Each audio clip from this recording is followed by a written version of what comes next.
Full-time RV living for beginners, what to expect.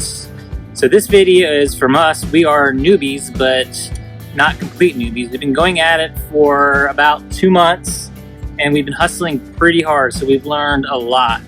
But we haven't been going at it so long to where we don't understand what it's like to be a newbie. So I feel like we're the perfect people to kind of give this advice right now. So we're going to go through and list some things that we feel like are some things that you need to know, and hopefully give you some tips to help you out along the way. And I'm sure we'll have a video when we're much further along the course. But like Steve said, it's like we're still newbies. Let's just say we are. But we've been to a ton of campgrounds because we've been hustling. So first things first, expect things to go wrong. Because things tend to go wrong no matter what. If you've watched us before, you know that our refrigerator's broken and it's still in the process of getting fixed. Last night, we anticipated, sorry, our dog's going off somewhere. Hold on. Stilton! Come here, bud. So last night, we went to Polson, Montana. Beautiful lake view. Super excited. And two things happened. One, after we got back from our excursion to the brewery, we're pulling up, we're driving in, and Ben says, "Hey, what's that leaking?" And I said, "Oh, it's probably just the air from the air conditioner." No, it was not. It was completely leaking down our storage area. So we go in, the shower is full of water and leaking onto the floor into our bedroom, into the carpet. There's not much carpet, but of course I got carpet. And we don't really know what happened. So we open the tanks, we shut off the water, everything's fine.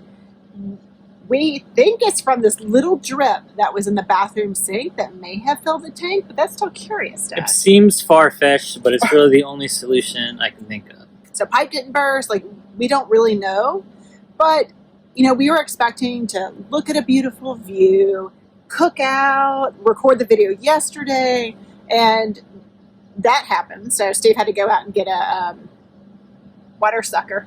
It's a mini shop vac. I got a 1.5 gallon shop vac, which I didn't know they made, but I was happy because I didn't want one of those giant shop vacs because we don't have space for it, obviously, in the RV. So he went to get that. I went and cooked by myself, and then the fires in Montana have now obstructed our view. So when there's not fires in the background, there's these gorgeous mountains, and so pretty much we're in this beautiful campsite looking over the lake, and we couldn't see it anyway because the haze from the fires. So anyway, that's just the way, really, not just RV life, but that's just the way life goes sometimes.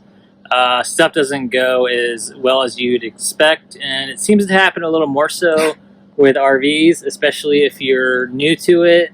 There's a bit of a learning curve, but I don't want to dissuade you. I think I just want to kind of get you ready. I mean, I think we want to give you the attitude that you need to have, which is just kind of like, oh, wow, yeah, that went wrong. And don't freak out, and don't give up RV life just because something goes wrong. I think the other surprising thing along the same lines is that, everyone says when you go starting your RV life not to buy new. We did it anyway because we heard things would break. But we got a new RV and things still broke. So I'm glad we got a new RV because things are under warranty. So our slide motor broke. We still have problems with it. That broke, and then our refrigerator broke. But it's all covered under warranty, so that's a good thing. But me thinking, like, we're getting this new RV. It should be all, perfect. No. There's, like, screws popping out. There's the problems I've already told you about. But you're just like, where'd this screw come from? I heard somebody else mention this, I think, on another YouTube channel. But they said, every time you hitch up and drive, it's like your house is going through an earthquake because you're moving all around. You're turning. You're moving around, and your RV is moving as well, and your stuff is moving, and it's a lot of wear and tear on the RV. So you just have to stay flexible. I think that's the biggest lesson learned, is just be really flexible, and you may anticipate expect one thing, and then something else happens, just like our little water leak yesterday, our refrigerator. You just have to roll with it. And if you are going to get uptight about this stuff happening, it's going to be harder for you to enjoy RV living. Mm-hmm. So on to two, I think the learning curve, expect a learning curve. So we're both like desk people. Like, we're not handy. So when we got the RV, which I keep saying it was like when we walked away from the hospital with our children, we're walking away with this monstrosity of a moving home, and they're just trusting us to go with it. They give you the keys, they help you hook up, and then they're like, see you later. And they help you. Like, you go through all these videos, but it's still nothing like actually the experience. Yeah, it's like somebody talking to you about how to do all this stuff, and then they're like, see you later, and you're just trying to grasp it all. I've never towed anything before, so I had this big fifth wheel in the back of the truck, and I'm just like, all right, we'll see what happens. We'll do this. Hit a few curbs and had a few little run-ins here and there, but nothing major. And I kind of looked at it. I kind of looked at the whole thing as like a learning opportunity, as an adventure, and I was actually like having fun learning how to do all this stuff. So I think the reason why when I tell people this, and everyone's situation is different. You may go down the road and buy your RV. We drove from Alabama to Raleigh and then took it back down to Raleigh. And why I say expect to have a learning curve is because I was still trying to work on the road. And just take a vacation, because you have to put full energy into it, especially if you're hustling to go. Like, we went pretty fast to get back down to Alabama. So just expect that. And one of the things that was really helpful for us is that some of the existing YouTube channels, Changing Lanes and Keep Your Daydream, we looked at their checklist and used that as a base and then made our own. So we still do checklist. Of course, we're only 2 months in. You definitely need some sort of checklist. That's really, really important, because even now, like when I do the outside and hook us up or unhook us from all the electric and the water and the sewage, I do it all by memory, and then I go through my checklist to make sure I didn't miss anything. And there's usually something on there that I'm like, oh, I should go do that. So it's really important. I'd say even if you're advanced, to have a checklist, because you always can just forget stuff or get distracted. And one thing that I've noticed in RV parks is that people like to come up and talk to you and start a conversation while you're trying to hook up and get ready to leave. So it's very easy to get distracted, and having that checklist helps you stay on track and keep on track. And even with the checklist, like Steve said, like, I totally missed a spot. We didn't track the front, whatever you call them. I don't have my checklist. We didn't get them all the way up, and it wasn't a big deal, but something could end up being a big deal. So actually look at your checklist and each item, and don't gloss over it like we tend to do sometimes. I do it too. So, and we're continually adding to it, and it's been really good. And when you think about it, like, pilots have checklists because we're human and we have errors, and people come talk to you and you're tired. Those type things happen. So checklist all the way. I think when we first started RVing, so we sold our house and got into the RV life having none of this stuff, right? It's expensive to start. So overall, we can talk later about like the expenses on the road. I think it can actually be cheaper, but when you first start an RV life, it is expensive. Like, I remember getting our rig and they were giving us other things we should have, and then we just keep finding things that we need, and I was like, geez, I feel like we're just bleeding money. So I think it's just one of those things to expect and account for, and then I have a caveat kind of with our next one, but add on to that. And a lot of it too, it's not even stuff that you may need, but stuff that you want. Because you're like excited, you're on this new adventure, and you're like, oh, that looks cool. You go to Camping World, and you're like, oh, we need one of those. Exactly. Okay, so this gets into my second point, is wait to buy the majority of the stuff till you're on the road. And this is the hardest thing, because I love to plan, you get excited, and we see something, like the backup camera. And you're like, we need this, right? And so you get it right away, and you may or may not need it. And you don't know until you get in the road. You don't know how your rig is going to function, how you're going to organize things. So I'd say the majority of the things you can wait to get when you're on the road and when you have a feel for your rig. I actually like the backup camera now. I didn't use it at first that much because she was always back there kind of directing me. But now it's like she could sit in the truck, and I can, as long as I'm not doing anything major behind me, I could look in the camera and still back up. So it ended up being a good one. But there is other stuff that we purchased that I'm like, I don't know that we really needed that. Yeah.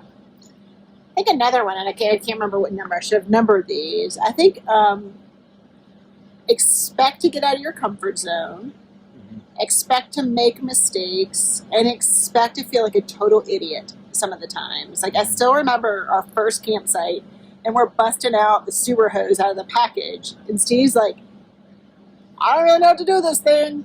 And thank God some guy came over to help us figure it out. And so the people in the campgrounds that we've been in have been fantastic. Like, people want to help you, but you're going to feel like a moron half the time. And we still sometimes do, like, even just driving our propane, and we're like, you know, we drove our whole rig, we hitched up. We didn't need to do that, but yeah, whatever. And there's also little things too that are not like a huge deal, but if you're not used to doing them, you're going outside your comfort zone. Like, getting gas in your car is no big deal now, but when you're 16 and you first started driving, it was a little weird. So we have a similar situation where we go through truck stops sometimes to get diesel in the truck while we're pulling the rig, and it's not exactly like the regular gas one. So I was a little nervous going in there, like all the truckers. I was a little intimidated, like I didn't know what I was doing, and you can't actually pay at the pump. You have to go inside, and so it was kind of weird, and it was kind of uncomfortable, but like I didn't just avoid it. I was like, we got to do it now, and I do it. I'm like, oh, I feel like I'm like one of the guys, one of the truckers. Like, it's no big deal. I still feel weird going in the trucker entrance, but it's fine. Everyone's nice.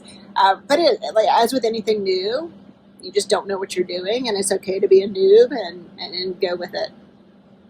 A noob. A noob. You're a noob. You're watching too many Minecraft channels. Ben's in there watching YouTube Minecraft, you know. Okay. This sounds really stupid, but it's almost like when you go and you watch HGTV and you see people buying tiny houses or touring tiny houses, and they're like, it's so small.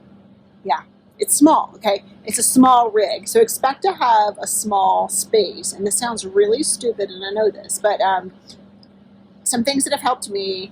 One is we're still working on having a space for everything. So when you live in a house, you can like not do your laundry and like leave it on the bed for a little while or put it on a chair.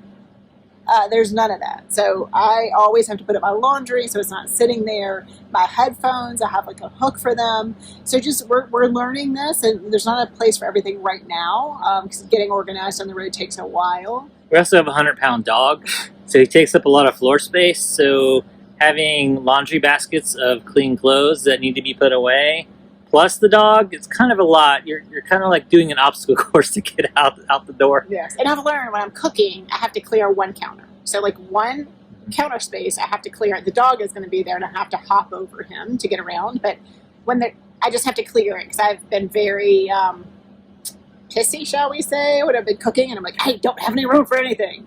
So you just have to clear a space and just know that, you know, even we have too many toys for the kids. They don't play with them. We need to get rid of some of them. And it's a small space. And having a place for everything as you get on the road is really, really critical. You just called him the dog. The dogs. Oh, well, if I call him still, he's going to come over here and want to be petted. Yeah. So we'll just call him the dog. He's waiting for his friend Archie to come by. So, two more kind of downsides to RVing. I guess that surprised me, and you may not care about this one at all. And we're not trying to talk you out of it. This was just one of the things that I was very surprised by. There's no recycling. And I am an avid recycler. Like, I'm a maniac about it, especially plastic.